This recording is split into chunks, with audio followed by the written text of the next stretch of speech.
新墨西哥州圣达菲警长甲首席医检官查出公布奥斯卡影帝 Gene Hackman 阿仔某的死因，发现伊65岁的牵手是感染汉他病毒，伫2月11日死亡。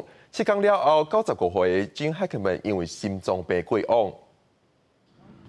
新墨西哥州圣达菲警察局卫生甲消防单位7日开联合记者会，对外公布奥斯卡影帝金哈克曼翁某死亡原因。The cause of death for Mr. Gene Hackman, aged 95 years, is hypertensive and atherosclerotic cardiovascular disease, with Alzheimer's disease as a significant contributory factor.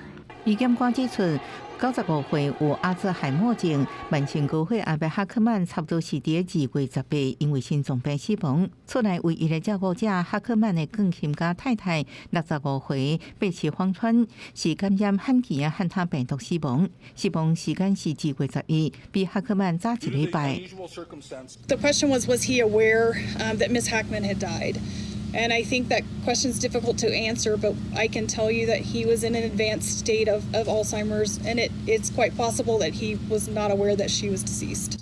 哈克曼翁某的遗体是伫中国月2日后社区维修工人发现，警方检视现场，初步就排除他杀的可能，也无氧化碳加食中毒的现象。